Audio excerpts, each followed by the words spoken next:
Hello, this is another episode. In case you're wondering what this mind-blowing new phenomenon is in your life, it is another episode of the SoapyRao show. Yeah, crazy how this thing works. It's interesting how we associate with excitement and with excitement or lack of excitement.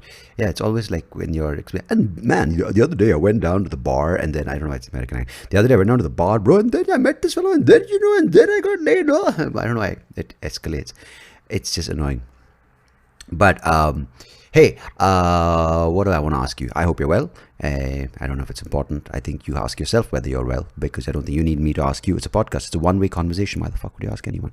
But it's one of those things which has become a part of how we engage online when we're putting out content, is that you want people to pretend that you care. So you're like, hey, it's so amazing for you to listen and watch, and do, by the way, click the subscribe button and ring the bell or whatever it is to get notified for new uploads. And I'm like, fucking hey, people will do it if they want to. People are not going to do it. How much have you tell them? So I personally believe that it's your call.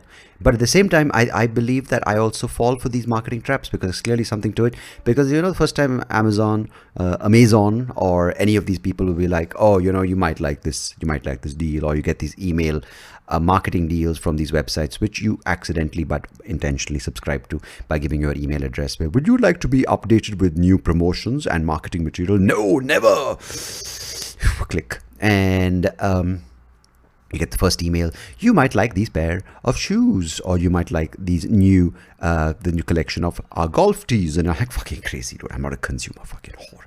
I have enough. I'm content. I'm not going to be a slave to the materialistic trend that people are succumbing to. It. Second email, you're like, yeah, no, I'm going to give away some clothes. I don't have the need right now, because I'm just going to enjoy the t-shirts, because they're in a good condition. They're microfiber stretch. What, microfiber stretch plus?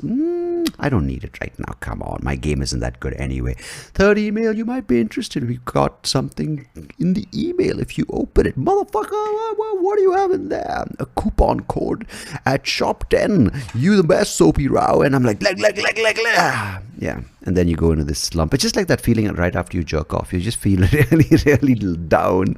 And that's someone would call it a dopamine kick, which is promptly followed by a dopamine I don't know, sick.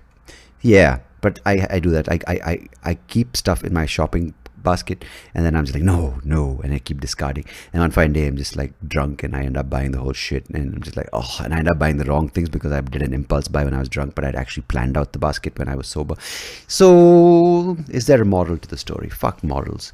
But did you guys hear about this AI chess robot in Russia, of course, that was playing against a 7-year-old boy? And I don't know the exact encounter, but they have these certain rules where, or rather, this robot is played many times. I think it's just like an arm or whatever, but they call it an AI or robot, chess robot. And there are certain kind of moves which are given certain amount of time. Of course, you guys have probably watched the Queen's Gambit, and you know everything that I don't know. But apparently this fucking over-enthusiastic 7-year-old boy made an extremely quick move, because he was, of course, 7 and eager as a fucking beaver, and he wanted to make this move, and the robot just leaned over. I don't know if it leaned over. I don't know if it had the intent, the right body language that a life coach or communications expert would communicate as aggressive or enthusiastic or resilient, or maybe even intimidating. I don't know if people are doing that nowadays, but I wouldn't be surprised to find an Insta coach who is an expert in robotic chess communication body language skills. Is your name Amit Parekh? I am telling you how to make robots your bitches. Join my masterclass on how to make this robot arm your arm. That way you can come together.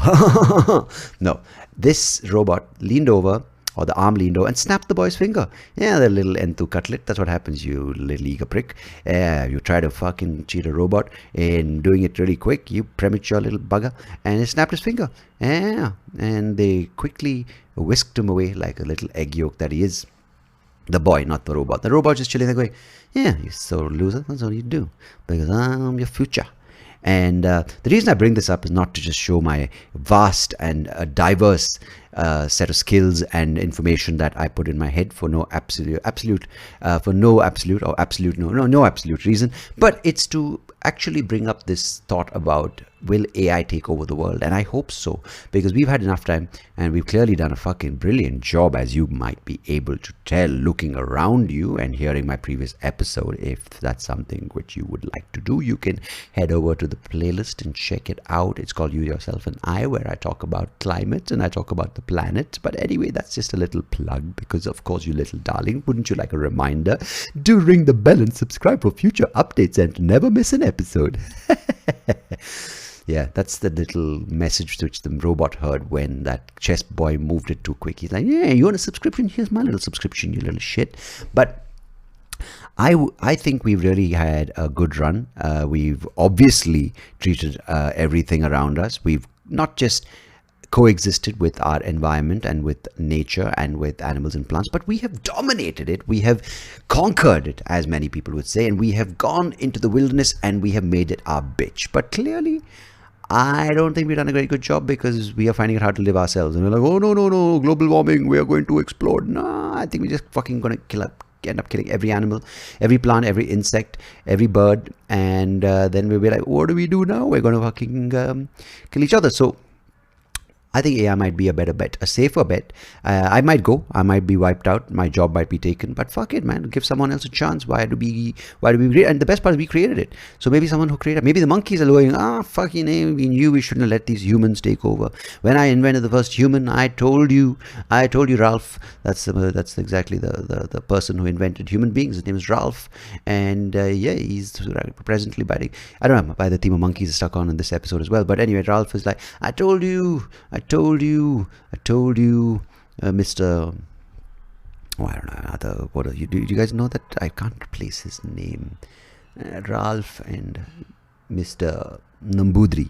Mr. Nambudri were talking about how they made a giant mistake by inventing human beings, and I told you shouldn't have given him those opposable thumbs and that upright posture and those small cocks, because it makes them really insecure and they want to fight and they want to prove that they're more manly, and then the women are going to be like, no, but what about women? We're equality, we want and in the process they fucked it all up. And we look at us sitting in trees and not even getting the good Chiquita variety, we're not even getting the good Elaichi bananas, we're getting those big fat green ones which they don't use, and I'm just getting banana bread from Starbucks. Life sucks, man. What are you going to do? Are you seeing a therapist? I'm seeing a therapist. How much does your therapist charge you? My therapist charges me that much, but she tells me that I have to go to cognitive behavioral therapy. Are you following that? No, I'm just journaling and putting all my thoughts down. And it's really helping me come to terms with my mates and my primates. I don't know, it's just cool. How are you feeling, Nambudri? Are you like really engaging in some rituals in the morning, meditation on calm? Yeah, I'm doing that, man. Humans already fucked it up. So clearly we are sitting here having this conversation as humans now, like Mr. Ralph and Mr. Nambudri. So maybe in 10 years time AI will invent something else which will fuck AI up, or maybe in 100 years, who knows. But you and I clearly won't be there to enjoy or to say, ha ha ha ha ha, the SoapyRao is where you heard the SoapyRao. No, the SoapyRao shows where you heard it first. Anyway, just a little theory, and I hope it comes true.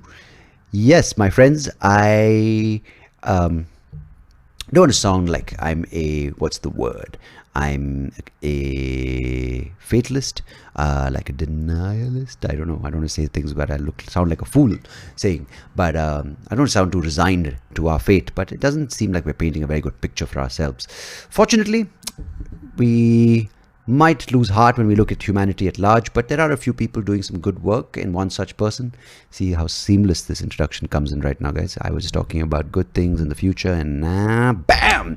My guest in today's episode is Meghna Pant. She's a published author for the past 10 years. She's an ex-journalist. She's written multiple books, and her most recent one is called Boys Don't Cry, a book in which she addresses issues of domestic abuse, and of course she's an advocate for people who have suffered domestic abuse, men and women and men, depending on the order. And today she's here to talk to me, and we talk about what has shaped her decision to go down this path, her decision to become an author, what keeps her going as an author, what are the motivations, where do the ideas come from, her writing style. We talk a little bit about her new book, and of course a whole lot more. So you are in store for a treat because Meghna is a lovely human being and a fantastic person to chat with. And I had a lovely time. So Meghna, if you're listening, appreciate you coming on the SoapyRao show. The best podcast with you. What did you say? I didn't say anything. But yes, without further ado, thank you all for listening to this episode and to the previous ones and the ones which aren't recorded yet, but which will be coming very soon. So as always, take care of yourselves. Goodbye. God bless. Cheers. Catch you on the other side. Here's your conversation with, not your conversation, here's my conversation for you with Meghna Pant. Cheers.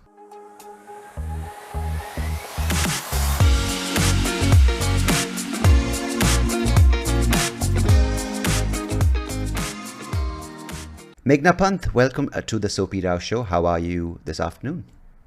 I'm fabulous, Sandeep. Thank you so much for having me, and I'm really looking forward to our chat today. It's my pleasure. It's nice to have an author. You know, when you logged on to the call, it said author Meghna Pant. I said, yeah, I've got someone legit on the on the podcast. But no, it's fantastic. You've been through a very interesting journey from, especially with your writing experience. You've done stuff in the journalism space. You're now a published author, and I want to get to know about that, how that journey was, and how that landscape has sort of changed over the years for you. But more importantly, like, how has the past 2-3 years been as, I think you told me you have a 5-year-old and a 2.5-year-old. So how has that been over the past 2-3 years, which have been quite trying, right? Yeah, when the lockdown started, actually, I gave birth in the pandemic right at the start. And when the lockdown started, I had a 1.5-month-old and a hyper 2.5-year-old toddler at home. That's tough. Okay. It was very rough, and I didn't have a full-time nanny or none of that because I'd only hired part-time helps at that point. So it was very difficult, but I've always thrived in chaos. I'm one of those people who, maybe it's my creativity, or I need disorder in order to bring order into my writing, especially. So for me, it was also a hyper-productive time for me, which sounds very ironic and counterintuitive, but for some reason I was able to write 2 novels during that time. I was able to finish my film deals. Both the novels got picked up as movies, so I was able to finish those contracts up, start writing screenplays. So I think I've always thrived, I think like a lotus in a swamp. I've always thrived best when the environment around me is unstable. And I think that's one of the qualities, I guess, as most authors probably possess. So I made sure to make it count. But it was a very, very difficult time. And a lot of things, something's got to give always. So a lot of things did give way. But at least my work and my babies thrived. So that was good. That's good. That's essential, I think. No, because when you think of, especially the way authors are portrayed, right, in the mainstream media, or when you think of a book written about someone, they always are escaping to the hills or the mountains, and their cottages overlooking a stream. And but I feel, sometimes, I tell my wife, I'm like, I want to go and sit like in a secluded cottage and write my autobiography. She's like, yeah, who's going to get you your food? You think you can manage? And I'm like, you know what? You put very practical problems in front of me, which I can't really address. But I get totally what you're saying, because it's one of those things where, I kind of consider myself in the creative space, but my output, my medium is more in this space and also in comedy. And you need to live to experience life, I feel, sometimes for the ideas to come out. So how would you kind of process what's going on, whether it's the chaos of a world sort of turned on its head through a pandemic that's hit it, through a polarized world where no one can see eye to eye, let alone a person who's visually impaired, but everyone can't see eye to eye on anything, whether it's politics, whether it's gender, whether it's sexuality, whether it's so many things. I mean, everything, I can almost say, has this very sort of black and white thing. So when you're kind of thrown into that mix, and you have to make sense of it, and you also have to creatively express what you want to express, what is the, maybe lack of a better word, what's the filtering you use to kind of use the elements and the inputs that you need? Yeah, I think I've started this very interesting column, in fact, for First Post, called the Moderate Mahila Mandate, where I feel like we started, I talk about a sort of moderate stand. I feel like you said, everything has become so black and white. And the problem is now every single person has an opinion. And I've always said that opinions are like armpits, right? Everybody has them, and most of them stink. So you have to I've heard about the other assholes as well. Both ends, yeah, of the both spectrum. ends, both ends. And I feel like we're getting it all out from both ends all the time. So Correct. I think I always tell everybody around me, because see, this is not just impacting you and me as creative people. It's impacting even the general population. It's affecting almost everybody, because people feel this pressure now to be either or. So, it's because it's become so black and white, and because there are extremists on both sides. So I have to say, I toyed with one extreme to the other, and I try to put myself in both people's shoes, and I realize that for me, what works is to maintain my moral compass. So I don't agree with everything the left says. I also don't agree with everything the right says, but I feel like it's become very issue based now. So I look at the issue instead of the political leanings or the ideology of people currently, and I'm talking even about our influencers. I've decided that it is up to me to decide what stance I'm taking, and I don't lean towards either extremity.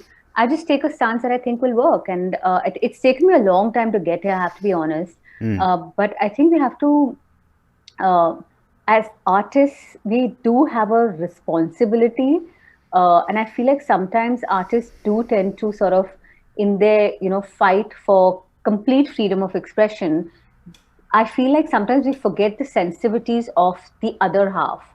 So I think we need to be cognizant of both ideologies. Of if we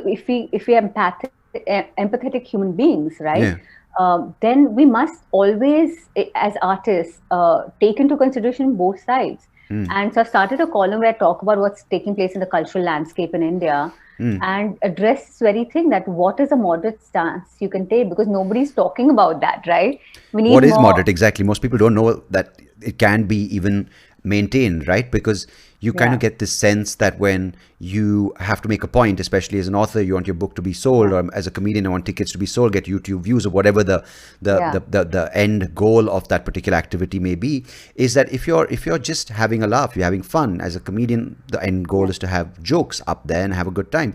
Or as an author, if you have a certain story which is yours, sometimes that's not enough, because you have to get an agenda to appeal to a certain segment that will be your diehard fans, or will be your really sort of core base, right? But can't it be, as an artist, which you just said, the moderate, which may be, you know what, today I don't agree with this issue, so I'm going to have an opinion on this, but tomorrow it might be something else. But you're not allowed to have that. Do you feel that sometimes people, maybe even your readers, or maybe whoever it may be, when you're trying to appeal to, or you're trying to kind of get to read your stories, they might say, but this person is so all over the place. Do you ever get that sense?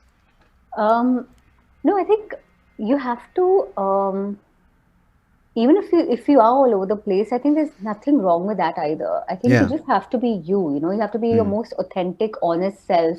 Because see, we are not people who are in it for like a year or 2 years of fame or whatever, attention. We are in it for, at least I am in it for the long term, right? I'm going to be writing books till the day I breathe my last. And I've already been a published author for 10 years now, and I see myself at least having 30, 40 more years writing books, and being sort of publicly visible. So people are going to call long-term artists out for the inauthentic self, if you're not being real, if you're not and you're allowed to change your mind also. You and can't change be one as a person. As a person, you're allowed to grow, you're allowed to evolve, you're allowed to be wrong and make mistakes as well. So if you have one extremist view for 5 years, and you sort of you're modulating between the two, and then you get to the other side, or whatever it is, it's your journey. And I think if people are truly your fans, if they truly respect your voice,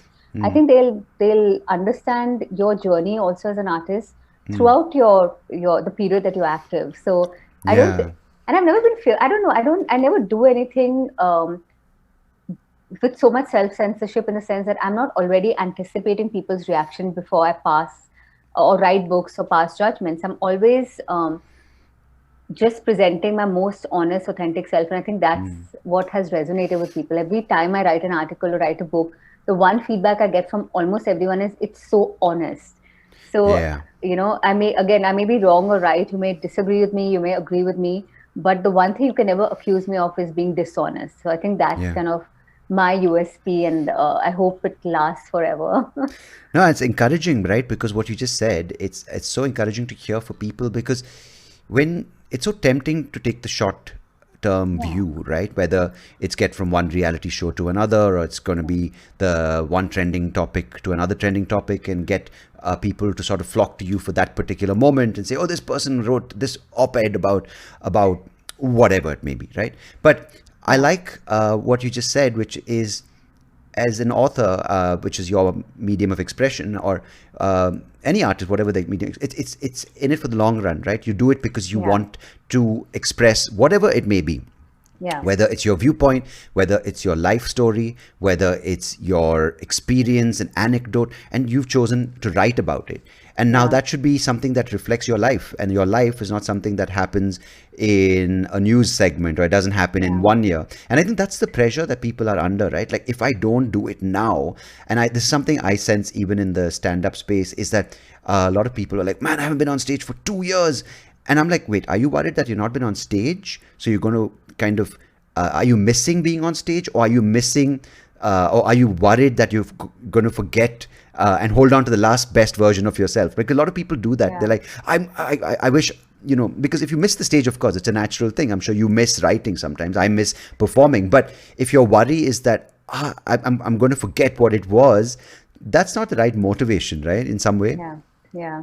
Exactly. Because you're expected to constantly churn out stuff, because it's you might be forgotten otherwise, which I feel is the wrong approach for an artist. Because sometimes you might come out with, as you said, 2 books in a pandemic. It's Yeah. chaos, and that was amazing. But Yeah. sometimes you might not publish for the next 5 years, because you just need to Absolutely. soak in the world and soak in life. Yeah. Absolutely. But yeah, but how is the journey kind of? You said 10 years you've been in published things. Sorry. By the way, I ask very long-winded questions, and sometimes I realize where am I going with this. So please excuse that. By the way, I'm sure you get this a lot, but you look like Irfan Khan. Oh, good Lord, are you serious? That's a new person. I've heard. Really? I've heard Arshad Varsi. I'm not aware. I'm Arshad not. Varsi. No. I feel like I've been looking at you and I'm like, we haven't met in person yet, but my first thought was he looks like Irfan Khan. And I said, should I say it or not? Because I'm sure you've heard it so many times. No, actually, I've heard Saif Ali Yeah. Khan. I've heard of Arshad Ah, Varsi. But I can Irfan see Khan, isn't he that. Yeah, dead? No offense to him, but isn't he? But Thanks. you still look like him, allowed to look like him. Post or pre? Stop Thanks, looking Meghna. like him. You look like that cops. I'll take it. I'll take anything. Oh, you look like one of the best actors we've ever had. Cool. I'll take that angle. Yes. Yeah, I kind of go with the postmortem look. Anyway, no, it's lovely, because I genuinely appreciate people who are willing to sort of, and you mentioned Irfan Khan, or someone who Yeah. wasn't sort of glorified for like Yeah. the A-list Bollywood stars and the antics they get up to off screen, but genuinely loved acting Yeah. and taking up roles that would challenge him as an actor, right? So Yeah. you mentioned, I mean, you have been a journalist, but your career as a published author for the past 10 years, I'm sure, has seen various aspects of your life explored, that you've looked into, and you've looked into the past. So how do you kind of use your writing? Do you use it as a therapeutic tool? Do you use it as a tool to kind of obviously share opinions and stories? But what has writing been for you? Let's maybe look at it from that point. I think it's been a sort of wound that doesn't heal. So, I mean, if you dig into my past a little bit, I've been writing stories since the age of 19, but I never got disciplined about it because, when you're young, you're skittish. It's difficult to grow roots. But I think I started writing seriously only in my late 20s.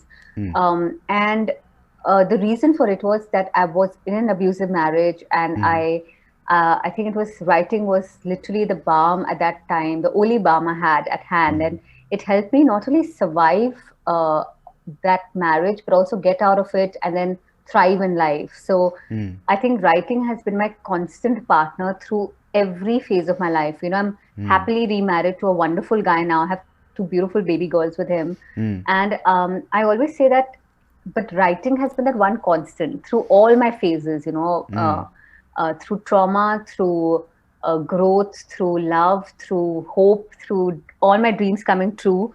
But the one thing I never planned was to become an author at all. I did not once anticipate that I'll end up leading the kind of life that I'm leading now. And I feel Right. like life is, of course, cruel many, many times, but it's also so beautiful. And writing has helped me find the beauty in that ugliness, to find just a moment of silence in all the noise around us, or many moments of silence, actually. And I've just been trying to sharpen my voice over the ages. I'm known in the publishing industry. I'm known as one of the most versatile authors because I'm not from a literature background. I'm not from a publishing background. I had no mentors, no guides when I entered the industry. I literally broken by myself, completely self-made from scratch. And it was a hard, huge struggle. I did a lot of wrong things. I made a lot of mistakes. I fell, I failed. I got a lot of rejections, but I survived it all and created my own voice. And now I'm known as a very versatile author because I don't write, to abide by stereotypes. Like, for example, like so many things. When I first I was about to get published, an editor told me, Meghna, write under MD Pant because then you'll sound like a man and more Wow. people Okay. will buy your books because just by virtue of your gender and your genitals, you're taken more seriously, even in something like publishing. In a field like publishing, that should be more sort of evolutionary. Ah. So I think Yeah. just so much advice, and something like don't ever smile into the camera because then people will not take you seriously if you're an author. Oh God. Which I never did. So now I'm known as a versatile author. I write all kinds of genres. I'm a female writer. I'm always smiling because that's just my natural personality. I'm a happy person and I refuse to be suppress that happiness because it's taken me a long time to find that happiness, to come in, to have my happiness come into its own. So I'm not going to hold back on it because I've earned it. I've earned the Yeah. right to be a smiling author and to be still taken seriously despite my gender, despite my smiles, despite the lipstick, despite the skirts. And I think that is one thing that has come through only because, again, I was just expecting nothing. Even now, today, if Yeah. nobody publishes me anymore, I'll keep writing and I won't expect anything in return. I'm just like, I want to write. For me, Which is that's the very most hard to important do, thing. which is very hard to retain that value because Yeah. as I told you, I've been in this space of stand up in the comedy industry, if you want to call it, for the past 13 years. That's where I met your brother the first time. And Yeah. what tends to happen, I want to ask you about this, is you mentioned quite a few things which I want to get to in a few minutes, but this just the idea when you adopt, or rather you're granted or you're given or recognized under this label, say as author. You love writing. Unofficially, you sort of trained yourself, but then you took it up more seriously. But Yeah. do you think, like, so you say author, I say comedian. When this label, when you're perceived or when you're viewed through this label, especially by the industry, maybe it's through management, maybe it's through companies that want to represent you, publishing houses, etc., etc. Do you Yeah. feel it changes, or because you've been able to retain your essence, right, which is I'm going to do what I want to do, which is Yeah. not listen to the things that are told, because people have told me similar things in more specific to the performance kind of thing, like you got to stand here. Someone said wear glasses so people can't tell that you can't see. There's some various Oh, things. I mean, yeah. it was stupid. Because Yeah. I was also to blame because I didn't make peace with my visual impairment on stage, right? I came and pretended nothing was wrong. So the thing is that people, when you open yourself up, people will just keep giving you opinions because, as you said, Yeah. it's like armpits and one stinks more than the other. But that's until you make peace. Once you are Yeah. confident, then you kind of stick to your own roadmap, which you create for yourself. But I want to understand whether in an industry which, as you mentioned, is not as open-minded and not as evolved as one would like to think, as in a country like India, and of course internationally you are published as well. How is it? I don't know if it's a question, but more of a. I'm just trying to think out loud.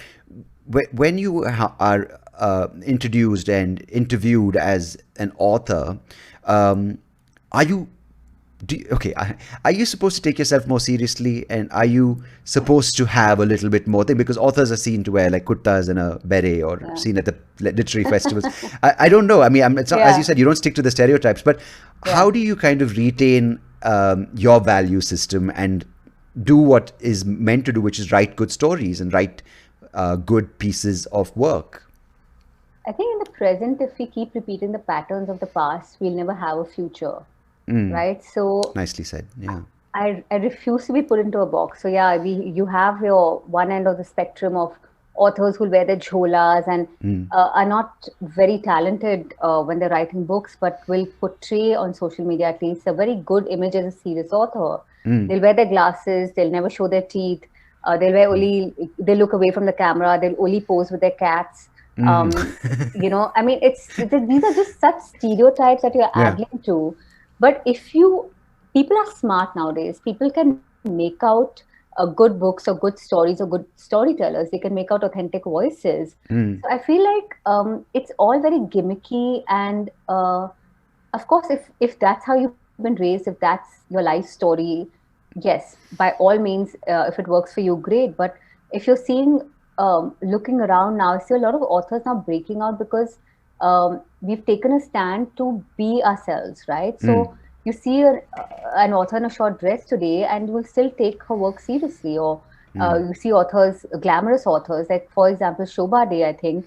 I'm so devoted to everything she's done because imagine at that time, she started writing, 30, 40 years ago. Yeah. But she stayed true to herself. And she has had the longest career of any female author in modern India because of that, because she stayed true to herself. She said, yes, I enjoy my parties, I enjoy socializing, I'm glamorous, but I have, this binary that we especially assign to women, that you can either be smart or you can be beautiful.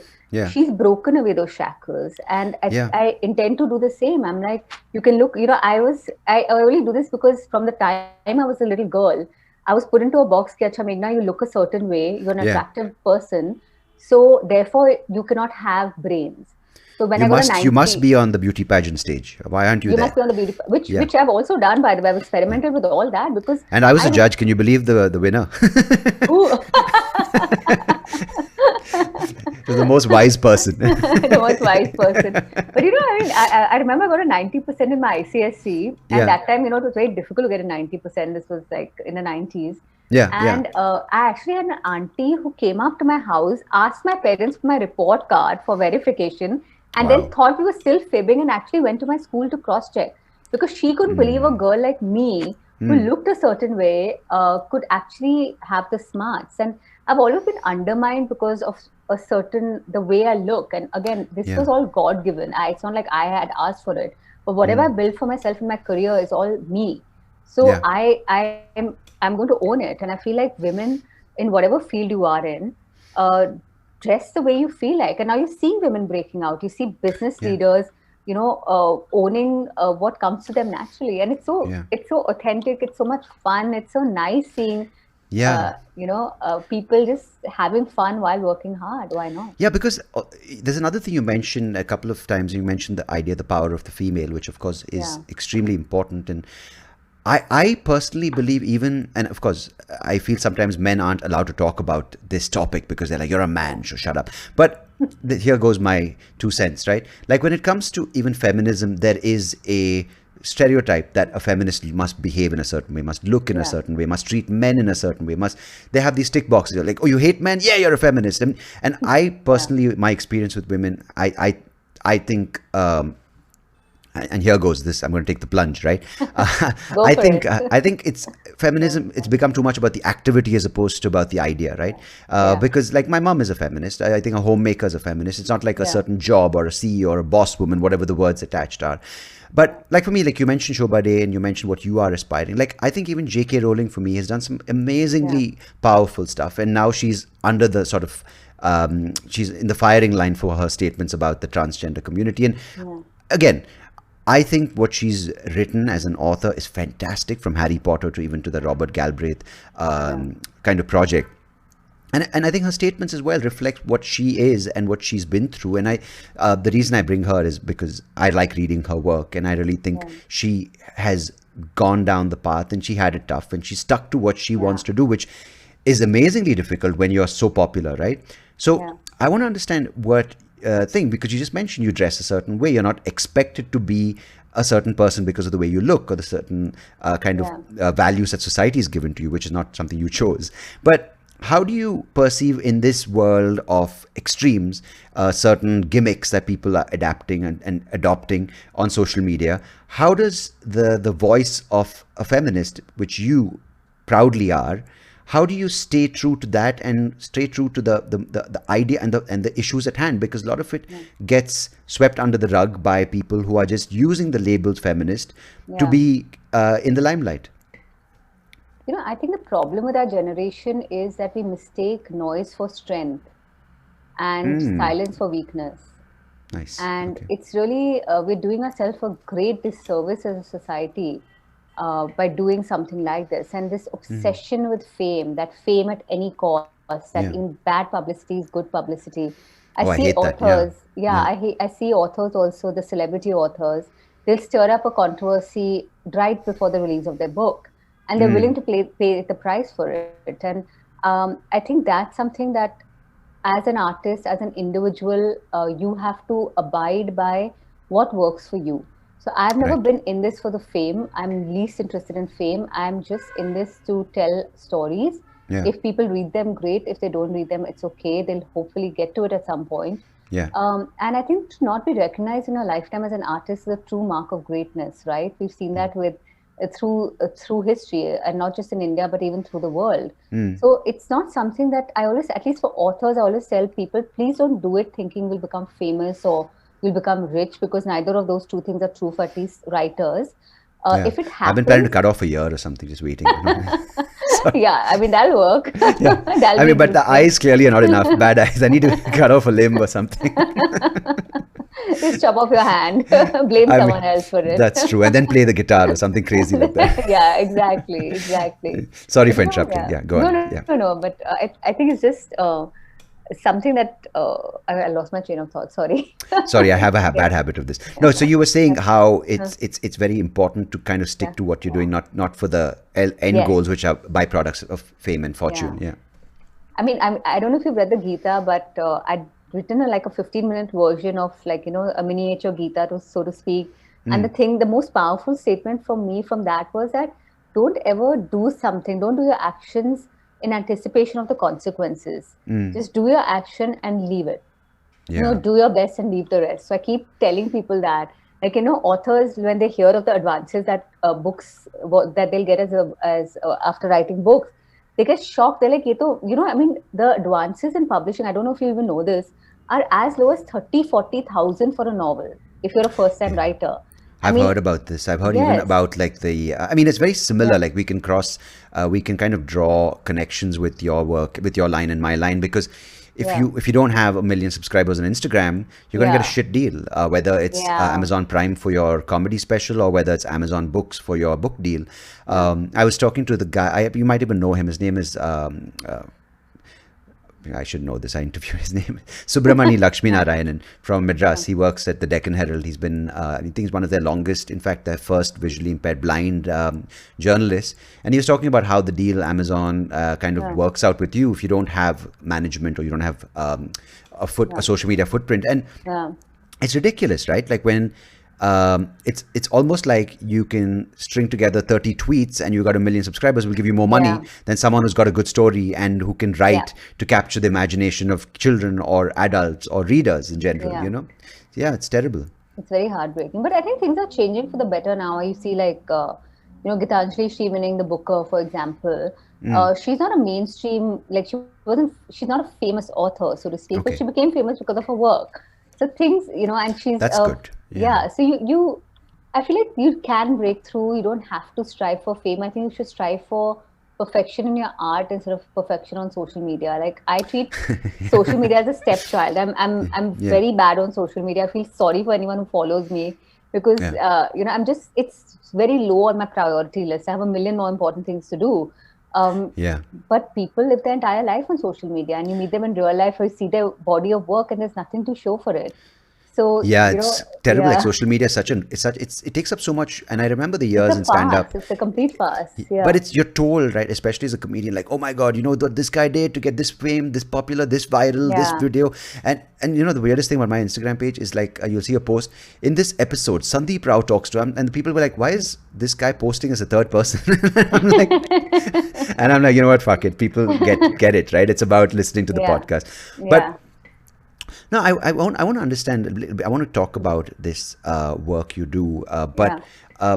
I want to just a little bit understand your importance you give to the technique of writing, because many Mm. times there are each author has their own approach, right? Some people are very technical. They have a certain writing style. You said you function really well in chaos, but how much importance do you give to say someone right now listening who's an aspiring author, or just someone who likes writing, to natural flair versus getting qualified properly as an author, taking a creative writing course or taking a master's in literature, whatever the official formal route to being an author is? I think the one thing a lot of authors ask me is, what genre should I write in? Mm. So I always tell people, because see, for example, romance always sells in India. Mythology sells. Now it doesn't sell as well, but it used to sell very well. Mm. And I always tell people that don't go for the genre. Don't try to already shape what you imagine your life as an author will be like. Mm. Focus on the story instead.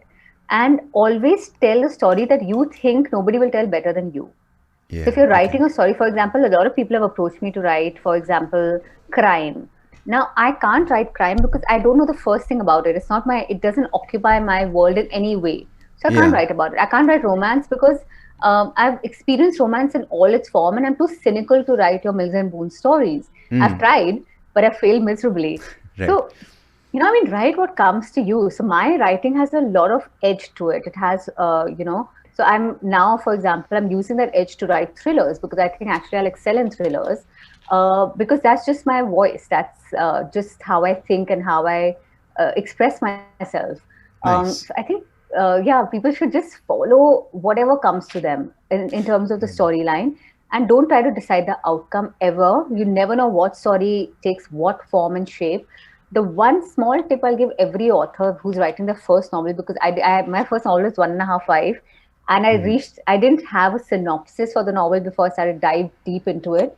So I reached the middle of the novel and I suddenly didn't know what to do with my protagonist, Amara, who, by the way, my older daughter is now named after.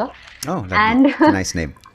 thank you. I got stuck. Now it's become a very common name, by the way. But I planned that 10 years ago that if I ever have a daughter, I'll name her Amara. But Yeah, a lot of the A's and the a lot of RA's. the days, Yeah, Ira, unfortunately. Ari, Amira, Yes. Samaira, I've heard of. Yeah, yeah. But it's a lovely name still, Amara. Thank you. I Amara is missed not it the same. still. Amira, I've heard. Yeah, it's a nice name. Amira, yeah. I know when the school teachers like ticking off the names are like Kiara, Kyra, Samira, Yeah, a lot of Saira. the kids in this past 3 4 years have Yes, the because earlier it was more of like the, the yeah. what do you call that, the shloks and the oms and the Yes, Veds and the rigs. Shivs I don't and think anyone yeah. called the kid rig. I wish someone called the kid rig. What's your daughter's name, by the way? My daughter's name is Shasa.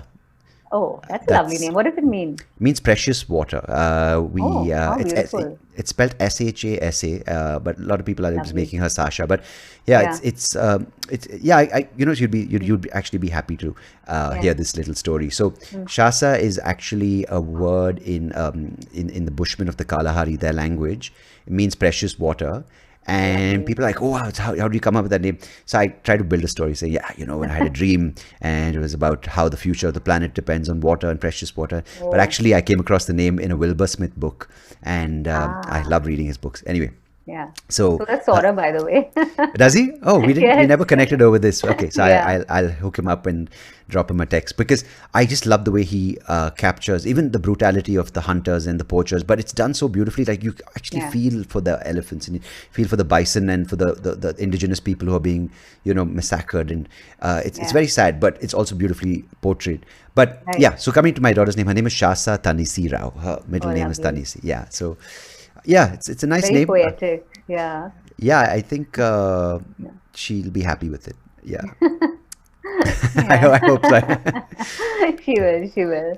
Yeah. But So, I mean, for publishing, I don't know if you know this, Sandeep, but I wrote a book called How to Get Published in India, and that's been my most yes. popular title. And I always tell people, do yourself a solid, not because I've written the book, but buy that book if you're looking to be an author, even if you have published books. Yeah. It's India's only comprehensive guide on how to write a book, then publish it, and then market it. Because all Yeah, three because have to writing isn't come together. enough. Yeah, writing Writing alone isn't isn't enough, enough. not Yeah. today. Jo dikta hai wo bikta hai, and I always tell people that this was the one mistake I made. I didn't know how the importance or recognize the importance of marketing, even Yeah. for authors. Because originally authentic. I mean, going back into history, authors always sat on an ivory tower. They were to be read but not seen. But now, as an author, you have to build a sort of brand identity because there are thousands of books coming out every single month. Why would somebody Yeah. pick up your book? And by the way, the statistics are alarming. Like only 2% of books that come out in India even sell 10,000 copies plus. That's it. So, Not sorry, not even 2%, 1%. how is that? Like, So yeah, because yeah, like Instagram influencers or social media yeah, influencers, everyone now has access, which is good. I yes, think that's yes, nice that people can write. People have yeah, access to tools to write, have courses to master whatever they yeah, call master classes. But yeah, yeah, I mean, see, again, in the marketing game, you mentioned this.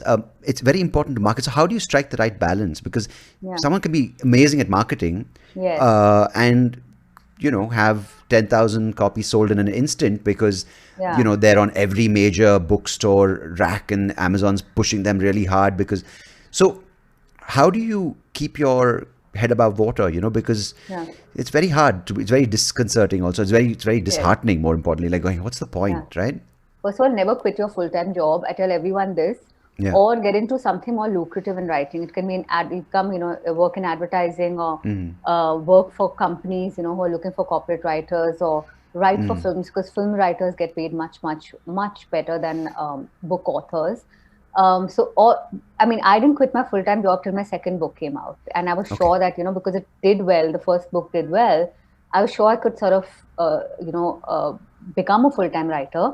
But despite that, also had to do a lot of side hustling. I hosted podcasts. I hosted online shows. I wrote a lot of articles. I went on stage and curated festivals because you have to. I mean, there are bills to pay, and you have to be practical. So I've always been books for me form almost nothing of my income. I'll be honest, and you have to learn how to live as an author and keep your Yeah. needs simple. I mean, I had enough savings to fall back on, even if I didn't make any money for 2, 3 years before I quit my full time job. Yeah. So make sure that you're practical about it because you can't depend on your parents or your spouse or anybody for finance. And I especially tell my female authors this, and even male authors, they have even more pressure, unfortunately, that don't quit your full time job. So a lot of writers, if you see, they are still working full time and doing this, which is I mean, I wrote my first 2 books while having a full-time job, and it's backbreaking. It's ruthless having 2 jobs at the same time. Because So, you technically start yeah, one when the other ends, right? So you come back home working the yeah, whole day, and you're now working all the time then. Yeah, I didn't watch and TV for 5 years when I was writing those 2 books because I had a job as well. I actually didn't have a TV I was living abroad at that time. I didn't have a TV in my house. So, it was, that maybe that possibly in hindsight was a good thing because yeah, it was. no, because it's crazy how you switch off from a day job and now you have Yes, to start immersing yourself in the characters, the plot, and yeah, where do you take it or where does it come from? It's yeah. it's it's draining. I don't know how you did it. It's quite congratulations and I think the hats one off. thing also I tell all authors is please be very organized and be very possessive about your time. So I don't waste time on frivolities. I'm very, very strict about my timetables. Especially after having kids, I become more so. Like I don't do late nights. Rarely.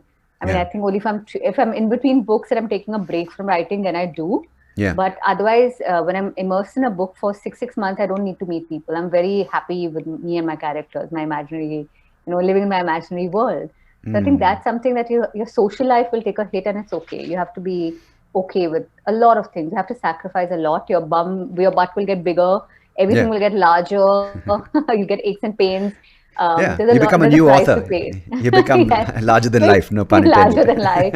There's a price to pay. So just be aware that it's not all rain. People see us sitting on stage at Lit Fest and getting awards and getting film contracts and saying, wow, what a glamorous life. And this looks amazing. You have no idea how much hard work has gone in both, mentally, physically, and the sacrifices that have gone into even reach this point, because we are not Yeah. celebrities, right? So Yeah. every fan, every reader has to be earned, just through our words. It's tough. Yeah. It's an uphill battle for sure. And I think that's something people don't appreciate, because it's so easy to capture that whatever lit fest in a live stream, Yeah, or a talk or a TED talk, whatever the format is, and you tell your yeah, story, which you're doing right now, and you're like, yeah, yeah, it's hard, and whatever you go, or say you talk about your achievements, right? I did 5 books, I spent, and yeah, but right now we're going into the not so glamorous aspect, how hard it was, how difficult it is to manage your time, to raise 2 girls, to be yeah, a wife, to be a partner, to be, whatever the roles you have to play while being an author. So yeah, very few of the videos you'll see online don't want to go into that. They talk about yeah, only how much you travel, or how much it is fun to be writing stories. And a lot of people don't appreciate. They're like, yeah, I'll be that. And when it doesn't work, they're like, but she can do it. Why can't I do it? Because they yeah, forget about the time, the number of hours, the yeah. the number of disappointments, the rejection, the Yes. disappointment of being rejected, but also the disappointment of not being able to at times. So I think this is the world where, while there is Mm. abundance of access to information, I think it's so Yeah, easy to be caught in your own echo chamber, and that's the sad absolutely. part sometimes. But rejection rates in publishing are 95%. So it's actually Wow. very, very 95%, because any editor, at least at a top publishing firm, they get a new submission like almost once every 5 minutes. So it's so easy to end up in the slush pile. And I see so many of my brilliant friends who tried to write books, who have wanted to become authors. Nobody has read their work, or they've been unable to get a traditional publisher. But Crazy. yeah, I always want to tell people that don't get jealous of somebody who's where you want to be, because everybody's journey is different. Our timelines are different. So keep Yeah. at it. You have to be have a lot of perseverance. You have to be persistent. We've all been there. So don't ever envy somebody else for being a published author, because you have no idea how tough their journey has been. So just keep at it, and you'll also get there one day. I always tell everybody this. Is there a certain word? I know this is very random. The sorry, is there a certain word that you use repeatedly, or rather you Yeah. kind of resort to uh, Mm. when you write? I have an affinity for this word called Panglosian. It means like happy state. Uh, See, I didn't know that word. yeah, it's a How do you lovely word. It how do you just spell it? sounds Panglossian, and Panglosian. it's a I love it. beautiful word, and it just, I think, sums up our life experiences. Like what life should be, what we should strive for. Yeah. That despite everything, let's be in a state of happiness, in a state of positivity, because we Nice. all need it, we all deserve it, especially after what we've gone through with the pandemic. We've Yeah. all suffered in our own ways, whether we speak of it or not. We've all gone, been tossed around for the last Yeah. couple of years, and some more publicly so than others. But Yeah. let's be kind to ourselves, kind to what we expect of life, and definitely kind to one another. That's a nice sort of way to capture, I think, the experience that has been 2020 to 2022. Because it's so easy to say, "Oh, why us? Why me? Why this?" Because of course it's been miserable for a lot of people. But Yeah. I think that's life, right? It throws stuff at you, and if you're able to deal with the adversity and Yeah. sort of even just put your head above the adversity, you kind of just say, "You know what? I can take it on." And I think that's Definitely. so. No, you're doing such amazing work, Meghna. I think I just want to understand about your new book, because you said it does talk about things that you've been through, and a lot of women Yeah. in India are going through right now, which is abuse in a relationship, Yeah. sexual harassment, and of course, before the lockdown, we had Me Too. And I Yeah. want to sort of bring it with the light of what we spoke about, which was is a very important movement for women, especially who couldn't voice their trauma. Yeah. But at the same time, it has been taken by some other women for with the wrong intentions, and a Yeah. lot of the core. I mean, while a lot of the predators, if you want to call them, have Yeah. the people who were wrong, while a lot of the genuine cases have been addressed, a lot of wrong people have been wrongly accused, and a lot of women have Yeah. been wrongly taken the intention with the wrong intention, taken the movement, taken the focus off the real issue. So when you, someone like you has actually been through this trauma of an abusive relationship, can you just sort of, I don't know how you want to approach it, but maybe just the idea of why a woman in the 21st century, I don't want to generalize all women and make their issues, but it's an age where there is, I wouldn't say potential, but there's a lot of possibility for women to be empowered, right? Through education, through access to help groups, support groups, through access through information. So why are we still seeing women not, again, I don't want to stereotype all women, but why is it, why are we seeing this pattern repeating itself? Like, I don't know if it's even a valid question. Like, why aren't... No, it's a very valid question, Okay, so maybe we'll start from there and then maybe take it from there, You know, the one thing I always tell people, that no matter what your socioeconomic status is, no matter how modern you think you are, no matter how independent you think you are, no matter how financially independent also that you are, or no matter how strong you think you are, none of that is going to save you from domestic violence or abuse. The only thing that'll save you from abuse is to be very careful whom you choose to pour yourself into in terms of matters of the heart, who you choose to love, who you choose as a partner. And one thing that I think as women, you know, I mean, by the way, the statistics in India, at least, and all over the world are alarming, especially, you know, during the pandemic, domestic violence became even worse. It was called a shadow pandemic, and not just in India, all around the world. In India alone, 200 million women have reported abuse. That's literally 1/3 of the female population. So 1 in every 3 women that you know has undergone abuse in some form or the other. And the problem now is that what we have been taught, and what I was also taught, is that, first of all, that enduring pain is a sign of strength. All women in India are taught sacrifice, adjust kar lo, tolerate, because boys will be boys, and you know the onus of their actions is always on the woman whom they are with, whether it's their mother, their sister, their partner, their wife, their whatever, girlfriend. So this is the first thing we need to remove away from women. The second thing is the taboo of divorce or separation or failure. I think as a society, we are very, very, I mean, I had lived around the world, I'd worked around the world. I was the last person anybody expected to be abused. It's even sometimes when I think back of it, when I was writing, you know, Boys Don't Cry, by the way, is the book that, my latest novel that talks about this. And that's called Boys Don't Cry? That's Boys Don't Cry. Okay. So it, by the way, got picked up as a book on day 2 of publication, which I'm very proud of. Because it shows how much we've grown as a society. It was launched at the Jaipur Lit Fest, and you won't believe it, Sandeep. It was on the front lawn of the Jaipur Lit Fest. I was launching the book there, and the lawn was packed, and people were applauding, because I feel like it was so empowering to be there as an author. And I didn't think anybody would even read a book like this. I thought people would find it too intense or too abrasive, or, you know, we want to shove everything behind closed doors, and domestic violence is treated as a private issue, right? Something that happens that is nobody else's business except the people involved.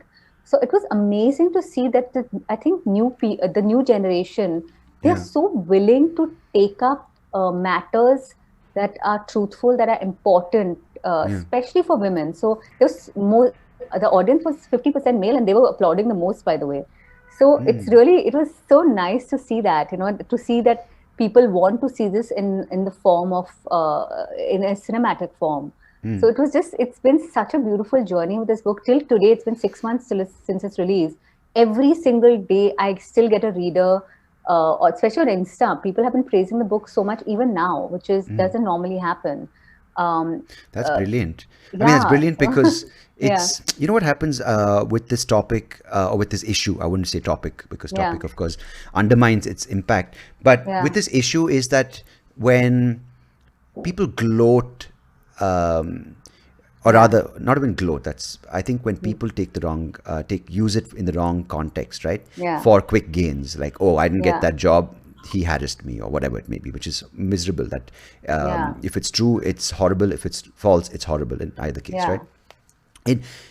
In a social media context, or when it becomes just a hashtag and people forget the real meaning behind the hashtag, is that the various byproducts happen. One is it's almost like you have to apologize for being a man, irrespective, right? Whether you are the person who's uh, done the wrong, or someone who's just a bystander. Like, you can't just say all men are Of abusive, course. because Yeah. and all men have to apologize, because I know a lady who's been physically been Yeah. being the victim of physical abuse. But Yeah. so how does someone navigate such a thing? Because the genuine Yeah. cases, the genuine stories are heartbreaking, and they need They're to be heartbreaking. they need So, justice, right? yeah. uh, By the way, Sandeep, even men are not spared from abuse. I had a lot of, when I first wrote about this issue in 2015, I remember Femina, yeah, uh, there was like an outpouring of messages because back then, 7 years ago, nobody spoke about this. yeah, Everything was yeah. like, literally now it's, of course, women are starting to speak up about it. But so many, I had women, of course, an actress called me up and said her actor husband threw her out of a moving car. I had a dancer whose, I think, name was the same as mine, who messaged me saying her boyfriend broke her back, so she can't dance anymore. So you Holy had shit.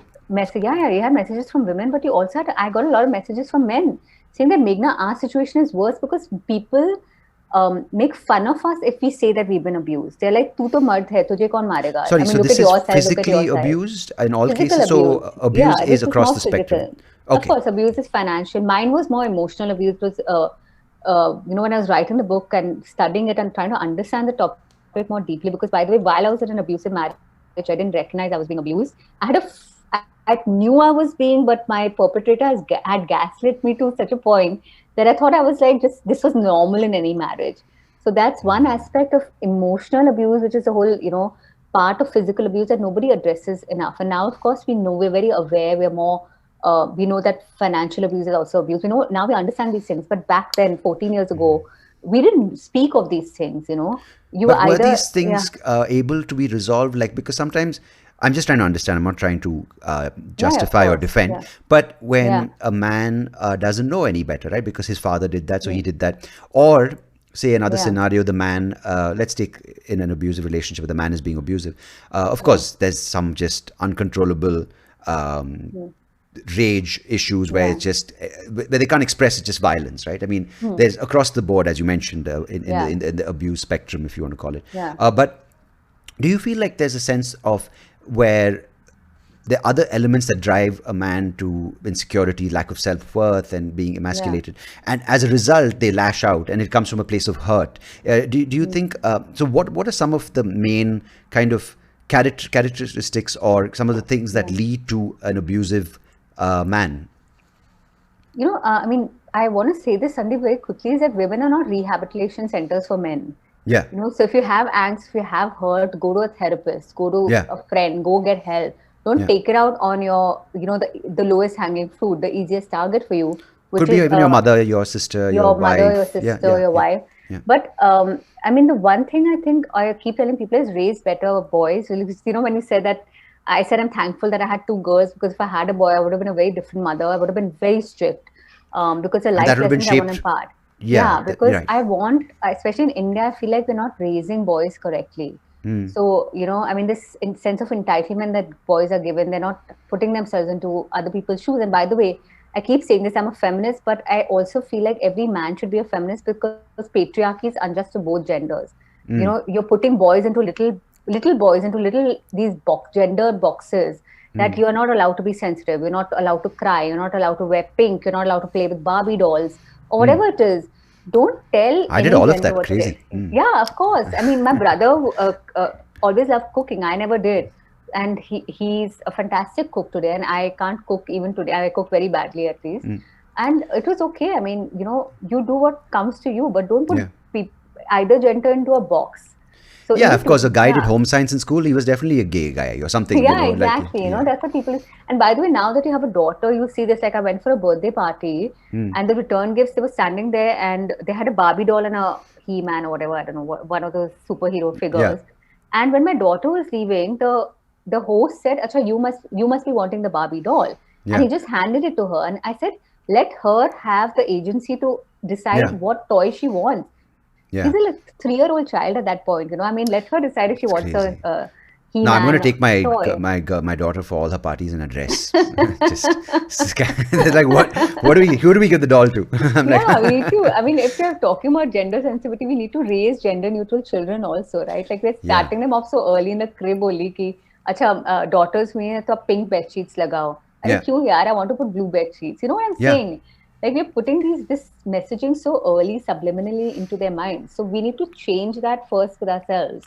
But Let's, Meghna, yeah, in addition to that, okay, we're talking yeah, about traditional stereotypes, right? Boys yeah, like war and they like yeah, GI Joe, and girls like yeah, Barbie, and they like Little Mermaid or whatever. yeah, yeah, But yeah, let's change the context today with the yeah, internet. So much more, like a kid, a 4-year-old, 5-year-old has an access to an iPad. They can access anything in the world, of course, with parental control, let's hope. But yeah, they're watching YouTube videos of, say, yeah, Malala Yousaf, or they're yeah, watching videos of, like, say, your talk. A young girl is like, wow, I want to be an author like Meghna. But at the same time, there's boys can do the same thing, right? They want to see yeah. an Elon Musk space engineer. There's so much more information. But do you feel it's that exposure to so much at such a young age is kind of reaffirming these old value systems that girls have to be this, boys have to be this? No, I actually think it's taking, I definitely, at least I'm seeing changes come about. I think, for example, after Me Too, a lot of people like Me Too had no impact at all, but that's not true at all. You see it on the ground level. You see companies now are taking these things very seriously. There are, rules and regulations, there are checks and balances now. Men are also very careful about, what they're saying to women. So even in everyday conversation, so you may think or undermine the impact certain deep conversations have on society, but at some level, even if I always feel like, एक आदमी भी अगर बदल जाए, then that person will change their family. That family will Right. change their neighborhood. Their neighborhood Right. will change their society, and the society will then change the country, and that's how the world will change. It begins with one. We underestimate the power of one. Yeah. So I think for any conversation, even if you and me just change or not change, but tweak our way of thinking even a little bit, Yeah. it'll have a huge repercussion in the future. I mean, 10 It's years that ago, ripple effect they talk about, a pebble in yeah, a pond, right? Yeah. Yeah. yeah, Yeah. because 10 years ago, for example, I was told to publish under an androgynous sounding name, a Yeah. pseudonym. But today, the female authors are the ones winning all the awards who are owning their space. So, you Yeah. know how things change because certain female authors at that time decided to stick to their gumption and said, we are going to own our gender. We're not going to apologize for being born women. So, Yeah. you understand, like, we may not realize it, but these things do have a longer ripple effect. So I think we have to be cognizant of, our actions impacting things much deeper than we even realize or can think we can actualize. Yeah, that's no, it's very important to acknowledge, right? Because if you are constantly being told that you have to be someone else, even as a woman, if you're Yeah, constantly being told you have to be this version of a woman, it really sets you back in accepting what you want to feel, what you want to yeah, be, what you want to do, and how to express that. And yeah, when you're trapped in a relationship, as you said, in your yeah, case as well, you're sold a story that you kind of swallow and you don't even realize that it's a lie, right? You're kind of yeah, constantly, that story is being reaffirmed, saying you're not good enough, whatever it may be. For yeah, each person, the abuse is different, the context yeah. is, it changes. But how does a woman or a man wake up one day? Because sometimes you can live your whole life like you could kind of just, everyone around you builds that story saying, yeah, poor thing, that's her situation, right? And then I'm Yeah, sure you have heard of stories, and you know people maybe even who are ladies and or maybe even men in their 60s 70s who've been with the partner for the past 50 years, and yeah, they just keep taking that shit, and they keep taking yeah. it and taking it, and it's like, oh, now Heartbreaking. what will they do now? How can they get out of it? Yeah, So I mean, can you just paint a picture of what some of maybe the experiences you've heard, and yeah, obviously you've been through it, but yeah, some of the things that you've heard from people, like what is going on? Like, I mean, yeah. yeah, I don't know if that's even like it's too vague. No, I always tell everybody be very careful whom you especially marry because I know we make fun of the fact that in India you're not just marrying the man or the woman, you're marrying the entire family. But it's a fact, and the fact also remains that when you're dating somebody, date the whole family.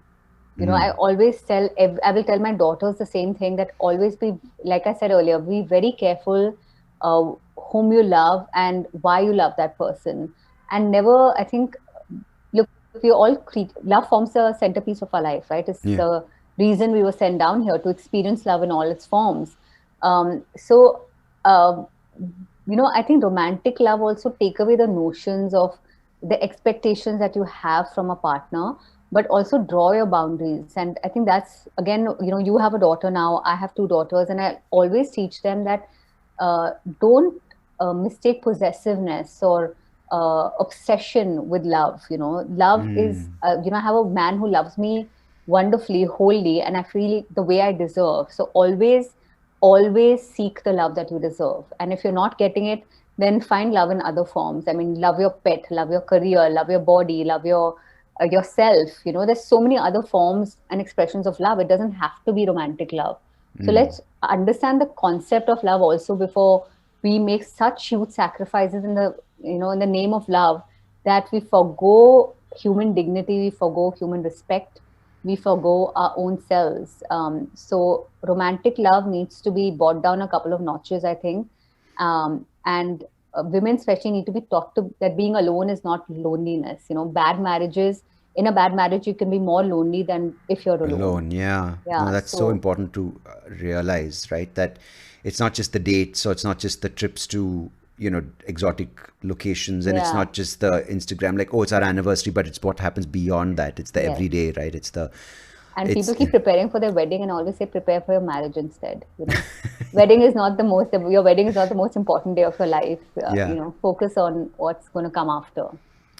No, that's, I think, really important for people to hear. And no, I'm so glad that you're in this place. You've been through what you did.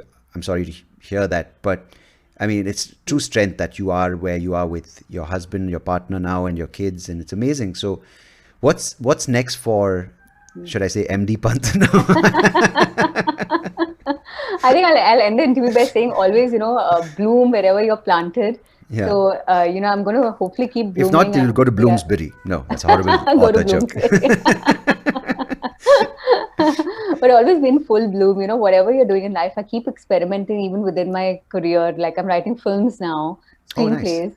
And I'm not scared of failing. So I think, take away that pressure from yourself that, what will happen if I make mistakes, if I fall, if I fail. It's all part of the human experience. Embrace it and just enjoy the journey. I think we've all learned through the pandemic that life is so uncertain. Can be short. So just enjoy yourself, do what you want, be who you are for whatever time you have on this planet, and enjoy the madness, enjoy the horror of it all, enjoy the beauty of it all, and embrace it in all its shade, embrace yourself in all your shades, and just have fun while you're at it. Well said. I wish you all the best. I'm already killing it, the book. Thank you, Boys Sandeep. Don't Cry, that's the book. Yeah. And people can get it where they can get it. And what's your next project? You said you're writing screenplays.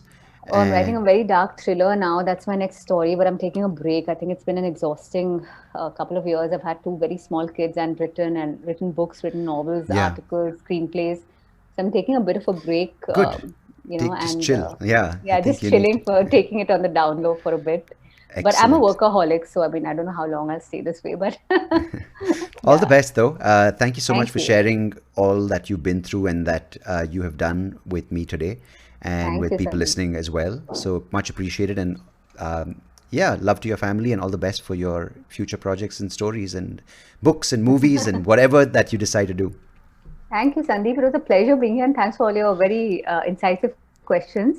And I'm not sure I about look that. It was forward to more just hearing rambling. If you call it questions, then you're very kind. No, you're fabulous, and keep that part of yourself alive. So nice to see you, and I hope we meet in person very soon. Yes, we must tell my fellow Wilbur Smith fan. Yes. And when I'm in Bombay next, which I haven't been in 3 years now, 2019 okay. May was my last, more than 3 years. Yeah. I just want to take my time getting back to stand up. So when I do, I will Great. hit you up when I'm in Bombay. You do live in Bombay, Definitely. right? Yes, yes, I'm based in So we'll Bombay. meet. We'll meet Great. with your brother. If not, we'll just meet and we'll chill. Great. Thank you so much, and have a lovely time. And you, Meghna. Thank you so much for doing this.